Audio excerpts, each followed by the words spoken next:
So friend, today we will learn how to write application letter in anywhere like your school, college, workplace, bank, anything.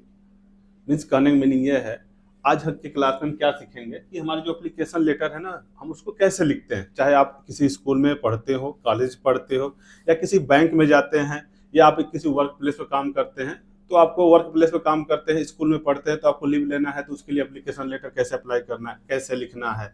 या bank में जा रहे हैं या किसी वर्क प्लेस पे जा रहे हैं, आपको कोई काम पेंडिंग है तो उसको हम कैसे किस तरह से लिखते हैं आज क्लास में देखेंगे। ठीक है, चलिए देखिए एप्लीकेशन हमारा लेटर कितने टाइप हो सकते हैं। लीव के लिए भी हो सकता है, आपका डॉक्यूमेंटेशन इनकम्प्लीट है उसके लिए भी हो सकता है, आपको लोन लेना है लोन के लिए भी हो सकता है।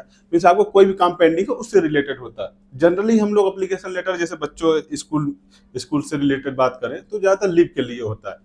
लीव के लिए होगा तो हमारा सिक लीव के लिए हो सकता है, अर्जेंट वर्क होगा उसके लिए हो सकता है, या वो लड़का कुछ अर्जेंट काम की वजह से स्कूल से हाफ डे जा रहा है उसके लिए लीव ले सकता है। ठीक है, चलिए देखते हैं पहले हम क्या करेंगे, लीव के लिए लिखते हैं उसके बाद अदर के लिए हम देखेंगे। अब देखिए मैंने क्या बोला कि आपको एप्लीकेशन लेटर लिखना है तो आपको क्या थोड़ा सा ग्रामेटिकल लीजिए, ग्रामेटिकल के अकॉर्डिंग आपको लिखिए। जैसे हमको एप्लीकेशन क्यों लिखना है, मैं किसी स्कूल में पढ़ता हूँ, मैं 4 दिन से बीमार चल रहा हूँ, शायद मुझे फीवर आ रहा है या मेरा हेडेक हो रहा है या कोई एक्सीडेंटल केस हो गया है, तो उस तरह मान लीजिए कि मेरे को 5 डेज से बुखार आ रहा है। ठीक है, तो मैं स्कूल नहीं जा पा रहा हूँ तो उसको हम इंग्लिश में कैसे एप्लीकेशन लेटर लिखेंगे। तो देखिए, तो सबसे पहले तो आप क्या लिखेंगे, आपका जो स्कूल या कॉलेज का नाम रहेगा वो लिखेंगे। उसके बाद आपका डियर सर या डियर मैम वो रहेगा, फिर आपका जो एक्सप्लेनेशन रहेगा वो रहेगा, फिर लास्ट में आप अपना जो आप थैंक यू नेम ये सब लिखते हैं वो लिखते हैं। स्पेशली हम एप्लीकेशन लेटर हम आज जो बताने जा रहे हैं स्टूडेंट के लिए बताने जा रहे हैं कि वो अपने स्कूल से कॉलेज से किस तरह से लीव ले सकते हैं, लेकिन वो हमारे सभी जनरल वर्क के लिए है कि एप्लीकेशन कैसे लिखते हैं। ठीक है, चलिए देखते हैं। अब देखिए आपको एप्लीकेशन लेटर लिखना है तो मान लीजिए कि हमको कोई प्रिंसिपल होगा, टीचर होगा, बैंक में कोई एम्प्लॉय होगा, कोई मैनेजर होगा, तो हमको उसके रिलेटेड लिखना है। तो हम अपने स्कूल की बात कर रहे हैं तो हम क्या करेंगे, अपने स्कूल के प्रिंसिपल के लिए लिखते हैं। ठीक है, तो सबसे पहले हम क्या लिखेंगे, अपने प्रिंसिपल को रिस्पेक्ट देते हुए सबसे पहले यहाँ हो जाएगा हमारा to comma the principal sir, यहाँ पर कामा दीजिए, टू द प्रिंसिपल सर हो गया। अब इसी तरह बैंक में काम कर रहे हैं, टू द एसबीआई बैंक, उसके बाद नियर लिखते हैं, एड्रेस लिखते हैं। इसी तरह हम स्कूल में लिखेंगे टू द प्रिंसिपल सर, फिर अपने स्कूल का नाम लिख दीजिए। मान लीजिए हमारे स्कूल का नाम एनएसएस है, नेशनल शिक्षा संस्थान, फिर यहाँ पर एड्रेस मंडाव रोहनिया वाराणसी। ठीक है, यहाँ पर कमा दीजिए, फिर यूपी पिन कोड डाल दीजिए। ठीक है, ये देखिए इस तरह ये तो हमारा स्कूल का एड्रेस होगा, और यहाँ पर क्या दीजिए फुल स्टॉप दे दीजिए, टू द प्रिंसिपल नेशनल शिक्षा संस्थान मड़ाव रोहनिया वाराणसी यूपी 221108। अब आपको लीव किसके लिए चाहिए, बीमारी के लिए चाहिए, अर्जेंट वर्क के लिए चाहिए या हाफ डे के लिए चाहिए, तो उसके लिए लिखेंगे हम क्या लिखेंगे, सब्जेक्ट लिखेंगे। सब्जेक्ट हमारे टू के नीचे रहना चाहिए।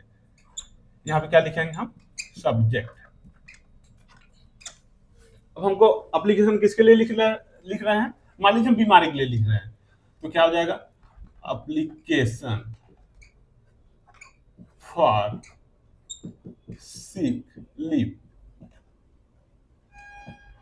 ठीक है, अब यही को आपको हाफ डे चाहिए तो application for half day leave. ठीक है, application for complete the my KYC form, इस तरह आप लिख सकते हैं। ये तो हो गया एप्लीकेशन फॉर सिक मींस हमको बीमारी के लिए लीव चाहिए। जो भी आपको रीड करेगा लेटर उसको यहां से पता चल जाएगा कि एप्लीकेशन किस सब्जेक्ट के बारे में है। अब इसी सब्जेक्ट के नीचे आप क्या लिखेंगे, सर स्लैश मैडम। ठीक है, अब यहाँ पर आप कमा दीजिए। अब हम अपने सर और मैडम को रिस्पेक्टफुली आदर देते हुए उनको हम बताना चाहते हैं कि हम पिछली रात से क्या चल रहे हैं, बीमार चल रहे हैं, मुझे 5 डे की छुट्टी चाहिए, कृपया मुझे 5 दिन की छुट्टी देने की कृपया करें। ठीक है, आप इसको इस तरह लिखेंगे। तो क्या आप क्या बताएंगे, तो उनको पहले रिस्पेक्ट देंगे, हमारे सर या मैडम है तो क्या लिखेंगे, हाँ एक पॉइंट दीजिएगा, इसके नीचे लिखना, इसी के सामने नहीं लिखना, मैडम को कामा दिए पैराग्राफ चेंज करके इसके नीचे लिखना है, most respectfully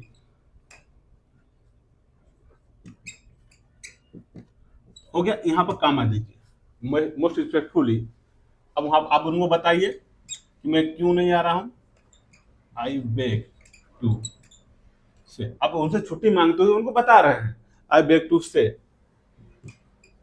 that I have been suffering, I have been suffering from fever since last night.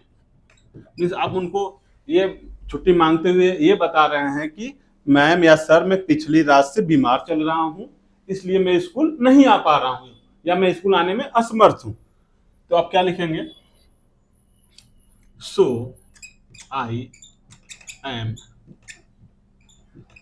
Enable to come to school. ठीक है, इतना तो हो गया कि मैं आपसे सभी ने निवेदन पूर्वक निवेदन करते हुए ये बताना चाहता हूं कि मैं पिछली रात से बीमार चल रहा हूं, इसलिए मैं स्कूल आने में असमर्थ हूं। कृपया मुझे 5 दिन की छुट्टी देने की कृपया करें।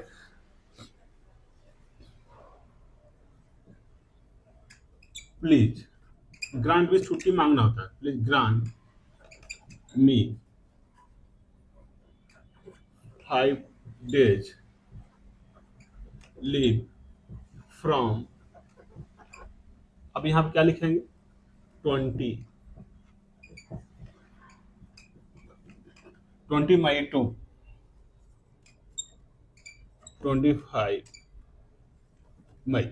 ये मीन्स आप उनको ये बता रहे हैं कि please grant me 5 days leave from 20 May to 25 May. ठीक है, आप इतना ही लिख दीजिए। उसके बाद क्या करें, उनको एक लाइन दे दीजिए, मतलब एक क्या है, एक उनको इंडिकेशन रिस्पेक्ट वाला लाइन दीजिए कि जिससे उनको पढ़ने में अच्छा लगे, आदर और रिस्पेक्ट मिले उसके लिए। इतना तो आपको आई होप समझ में आ गया होगा। यहाँ पर एड्रेस लिखिए, प्रिंसिपल नेम लिखिए, सब्जेक्ट लिखिए किसके लिए, सर या मैडम को रिस्पेक्ट दीजिए। यहाँ 5 days का लीव हो गया। इतना होने के बाद मैं आपको एक बार फिर से बता दे रहा हूँ, कामा की याद, कामा आपको कहाँ का लगाना है, टू के बाद कामा लगाइए। जो आपके एचओडी होंगे, प्रिंसिपल होंगे, बैंक मैनेजर होंगे, स्टाफ होंगे, उनके बाद कामा लगाइए। और एड्रेस में अपने अकॉर्डिंग जो भी आपका एड्रेस है उसके अकॉर्डिंग आप कामा फिट कर लीजिए। फिर वहां पर सब्जेक्ट लिखिए, subject application for sick leave, half day leave, urgent work, ये सब। ठीक है, या KYC pending.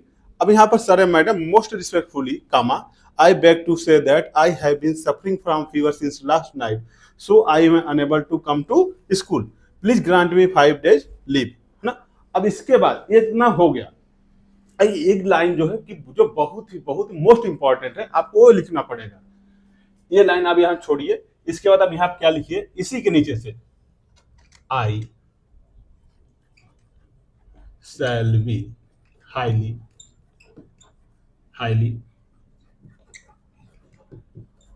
oblige to you for your act of kindness। ठीक है, ये लाइन आपको लिखना बहुत जरूरी है।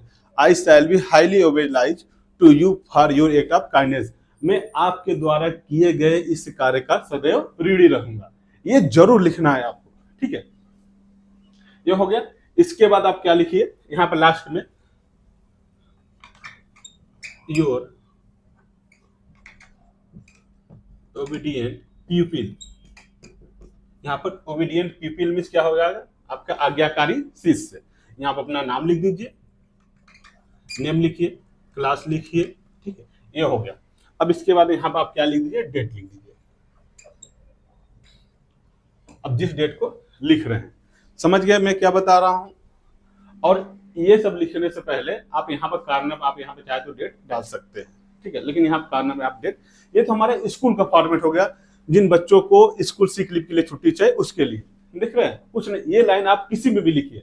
जैसे मान लीजिए आप हाफ डे लीव ले रहे हैं, या मान लीजिए हम केवाईसी पेंडिंग की बात कर रहे हैं, तो यहाँ पर क्या लिखेंगे, to the bank manager SBI bank Madav Rohaniya Varanasi. यहाँ पर सब्जेक्ट लिखेंगे फॉर कंप्लीट माई केवाईसी, है ना, ये लिखेंगे। फिर यहाँ सर या madam most respectfully I want to say that myself Anil Kumar, my account in your bank from 2014, but due to KYC pending, I am unable to use my bank account. So I requested you, please complete the my KYC. I submit the this document like Aadhaar card, pan card, bank passbook, already submitted, ये सब लिखेंगे। उसके बाद अब ये सब लिखने के बाद उस बैंक मैनेजर के लिए क्या लिखेंगे, I shall be highly oblige to act of your kindness. ये आपको लिखना जरूरी है कि वो बैंक एम्प्लॉय भी, बैंक मैनेजर भी देखकर वो हैप्पी हो जाए। ठीक, उसके बाद आप क्या लिखेंगे, योर नेम लिखेंगे, बैंक अकाउंट लिखेंगे, मोबाइल नंबर लिखेंगे, डिटेल्स लिखेंगे, यहाँ पे डेट लिखेंगे। इस तरह से हम क्या करते हैं, एप्लीकेशन लेटर लिखते हैं। ठीक है, आप इसका स्क्रीनशॉट ले लीजिए। ठीक है, देखिए ये तो हमारा लीव किसके लिए हो गया, सिक लीव के लिए। मान लीजिए आपको क्या चाहिए, हाफ डे लीव चाहिए, तो हाफ डे लीव के लिए आप क्या लिखेंगे, बस यही पर application for half day leave. और उसमें क्या लिखेंगे, मान लीजिए हाफ डे लीव हम किसके लिए ले रहे हैं, मैं किसी कंपनी में काम कर रहा हूँ या स्कूल से छुट्टी लेना चाह रहा हूँ, तो वहाँ क्या लिखेंगे, application for half day leave. यहाँ sir madam most respectfully I want to say that myself Anil Kumar, I am working this department, due to guest coming at my home, I need half day leave, please grant me half day leave या approve my half day leave. अब उसको ऐसे लिख करके यहाँ पर उसके बाद ये लिखेंगे, I shall be highly oblige to act of your kindness, ऐसे करके अब ऐसे लिख करके इसको कर सकते हैं। ठीक है, आई होप आप लोग को, देखिए कोई भी एप्लीकेशन आपको लिखना है, ओनली थोड़ा सा बेसिक जानिए, थोड़ा थोड़ा चेंज करना है। अब यहीं पर अर्जेंट वर्क है तो अर्जेंट वर्क के लिए लिख दीजिए। घर पर कोई नहीं है, मम्मी का हेल्थ प्रॉब्लम है, आपके अलावा कोई मम्मी का केयर नहीं कर सकता है, तो वहां पर उसके लिए आप लिख सकते हैं। ठीक है, चलिए इससे रिलेटेड, एप्लीकेशन लिखने से रिलेटेड आप लोगों को कोई भी प्रॉब्लम होगा तो प्लीज आप कमेंट कीजिएगा। आपको लग रहा है कि इस टॉपिक में मुझे एप्लीकेशन लिखना नहीं आ रहा है, तो वो टॉपिक आप कमेंट कीजिएगा, हम उस पर सेपरेट वीडियो बना देंगे। मिलते हैं नेक्स्ट क्लास में नेक्स्ट टॉपिक के साथ। Thank you.